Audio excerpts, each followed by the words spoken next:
Entrevista do dia.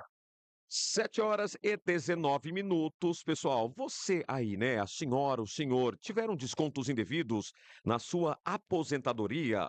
Bom, foi o grande rombo bilionário, o grande roubo no Brasil, né? E eu recebo a advogada previdenciarista e coordenadora do Centro-Oeste do Instituto Brasileiro de Direito Previdenciário, doutora Juliane Penteado. Doutor, seja bem-vinda. Bom dia para a senhora, tudo bem? Bom dia, Rodrigão. Bom dia a todos os ouvintes e as ouvintes também, né? Todos e Exatamente, todas. exatamente. Doutora, tem funcionado aí a devolução dos repasses, né? Aliás, dos descontos indevidos da aposentadoria, porque foi um roubo, né? Por Uhum. mais que fale assim, foi um desconto Sim, indevido, foi um roubo, sim, né?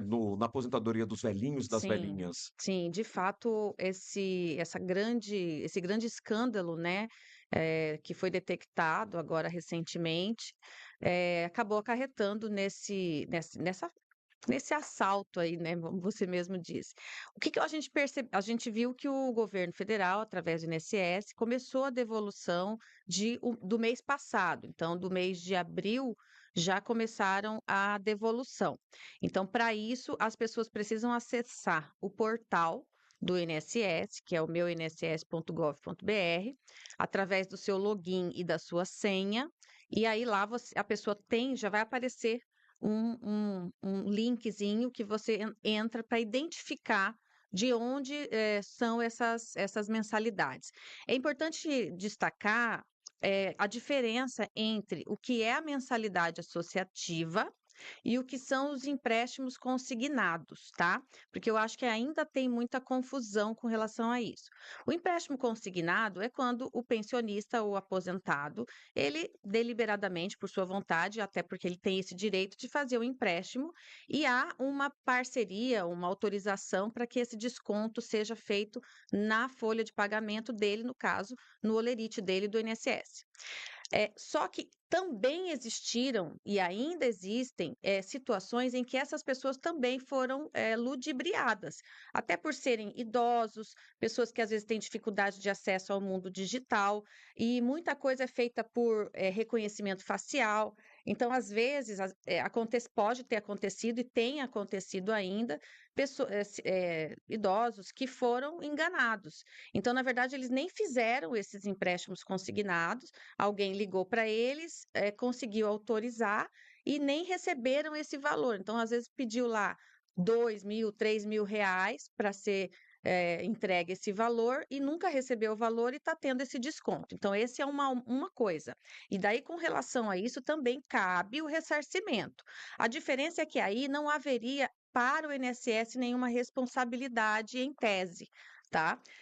Até o momento, a jurisprudência, os tribunais tinham entendido que, neste caso, a responsabilidade do INSS não é a primeira responsabilidade, para usar um termo mais Aham. comum, tá? A responsabilidade é daquele banco que tem os seus captadores aí, que se dizem, ou que se dizem funcionários dele, que fizeram essa fraude, tá? Essa simulação ou fraude.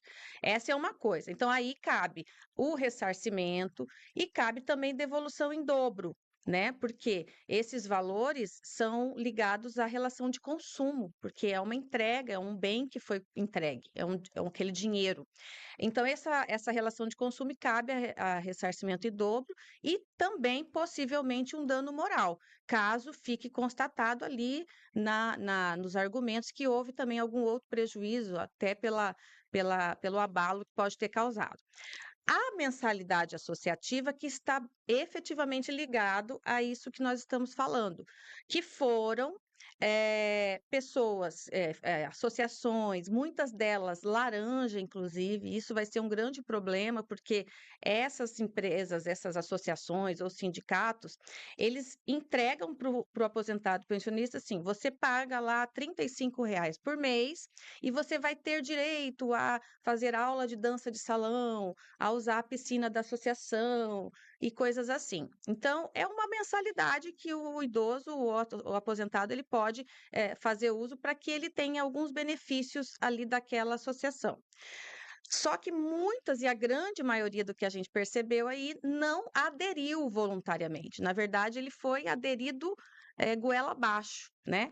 E isso causou prejuízo e ao longo todo mês tirando 35, R$ 50 por mês, para uma pessoa que recebe, imagina, salário mínimo, faz uma falta gigante. Na verdade, faz falta para todo mundo, Exatamente. E né? doutora, é interessante a gente pontuar, né, que nós não estamos falando desses descontos de R$ 1.000, R$ 2.000. Eram valores, né, significativos, 70, 80, 100, R$ 200, que acumulando 12 meses, Isso, 24 meses, 48 meses, fazem muita falta para o exatamente. previdenciário, para a pessoa aposentada, né? Claro, claro. Esse valor também pode ser devolvido em dobro, né? E então cabe aí identificar primeiro de onde são essas associações, no próprio portal, o que que a pessoa tem que identificar. E veja bem, eu percebo que há muita dificuldade para que eles consigam acessar esse histórico de créditos, tá? Porque o aposentado, ele não recebe mais em casa O o extrato, né? extrato, né? Como, por exemplo, o salário que você recebe na empresa, você tem o Olerite. E aí, lá no Olerite, você vai ter quais são a identificação do que está sendo descontado, do que você tem de adicional ou não. No INSS, você também tem isso, mas você precisa acessar o portal. E aí é bem importante, pessoal, que está assistindo, para você que tem dificuldade de acessar, peça para alguém de confiança que vai te ensinar. Tá? Porque é muito simples, mas a gente entende que nem todo mundo tem esse acesso. O seu login é o seu CPF, sempre. É o CPF da pessoa. A senha é uma senha que você cria.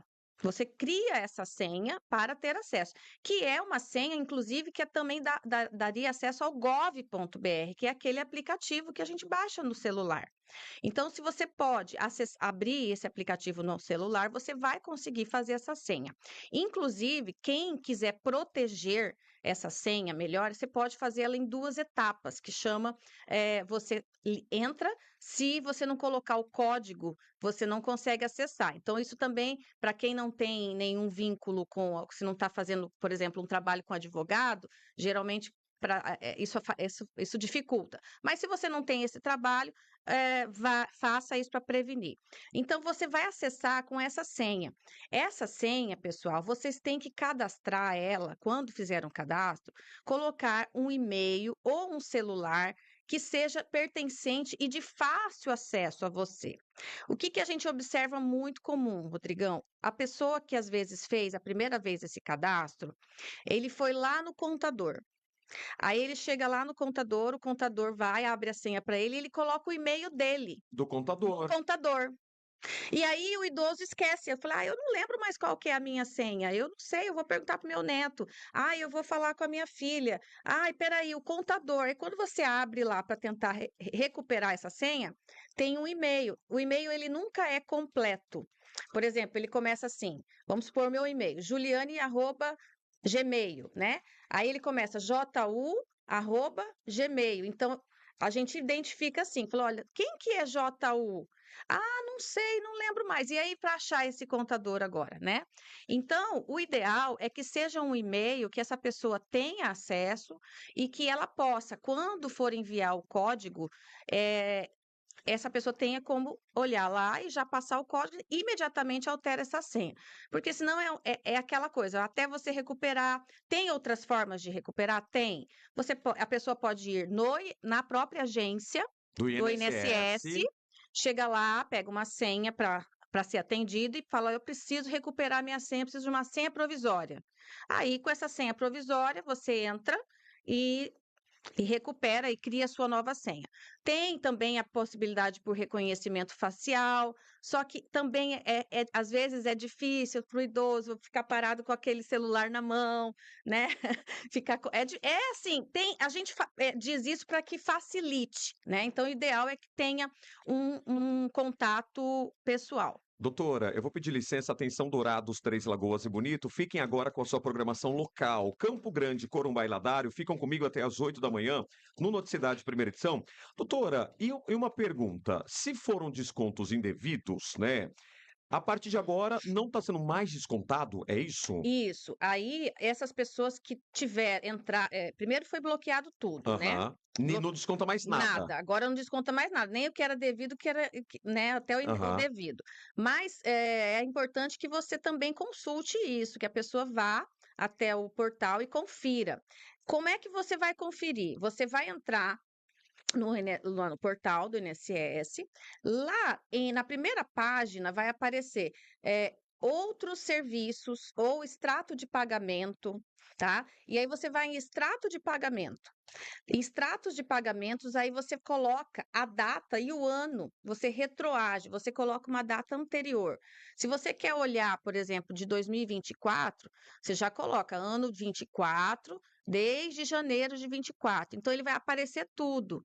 Se você tem dúvida que tenha sido antes disso ainda, joga mais para trás e assim vai, até você olhar mês a mês quais foram esses descontos, tá? E aí sim você vai ter condições de saber o que que você tem para ter devolvido e se isso e qual é o valor, correção monetária também pode ser aplicada, né? Juros e etc. E doutor, é tão difícil se aposentar no Brasil, né? Na verdade é uma humilhação, parece. O brasileiro recorrer a um Sim, benefício que é dele sim, e de repente é uma apunhalada, né? Ver sim. diante disso tudo. Esse cenário continua ainda? O brasileiro tem dificuldade para se aposentar, doutora? Olha, o que eu tenho visto hoje é a dificuldade de se aposentar corretamente, tá? Porque há ainda muita desinformação, Rodrigão. Eu percebo que a educação previdenciária, ela era uma coisa que tinha que estar sendo mais fomentada até nas escolas, sabe? O IBDP até tem uma cartilha de educação previdenciária, um e-book que está disponível no nosso site, mas ainda assim, há muita mudança, alteração de regras internas do INSS.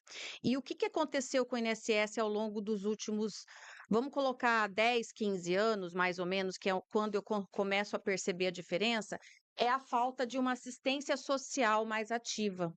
Porque o assistente social dentro do INSS, ele é fundamental para dar esse acolhimento, para dar essa informação, para ter transparência no encaminhamento dos pedidos.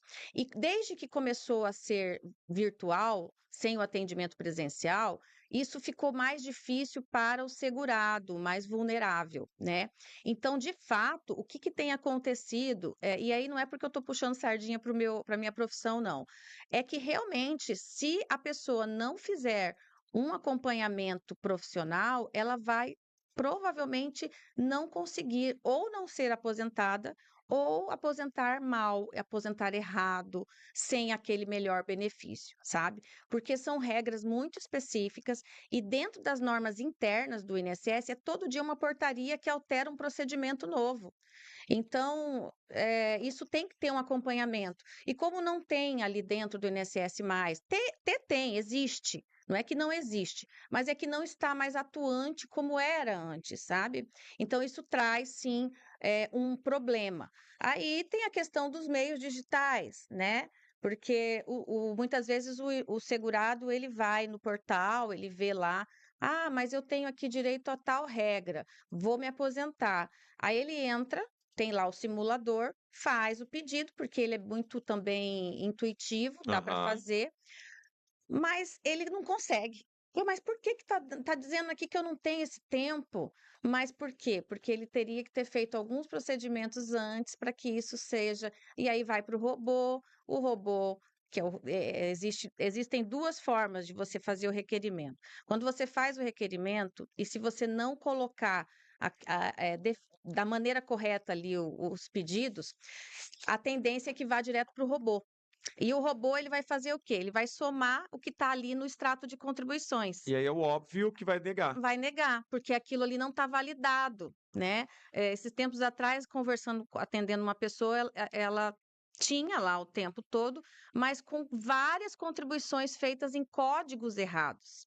Porque a pessoa que quer contribuir, até isso ela precisa consultar alguém que dê para ela essa orientação, porque ela começa a pagar com um código, depois ela muda para outro código, aí ela faz como facultativo, depois como individual, aí depois ela coloca, ah, não, eu vou começar a pagar mais barato, que a minha vizinha paga 5% como dona de casa. Não, então eu vou pagar isso. E aí o extrato vira uma bagunça.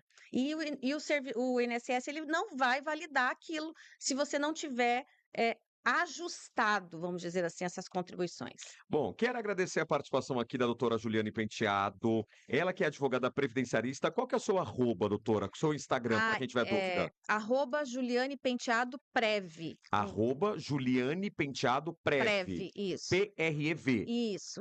Pessoal, vai lá, tem muito conteúdo também no canal, no Instagram da doutora. Obrigado pela sua participação, doutora. E Eu que ó, agradeço. pessoal, se atentem, né? Se atentem em relação ao ressarcimento do INSS. Obrigado, viu, doutora? Eu que agradeço. Um abraço a todos e todas. Boa semana, bom dia.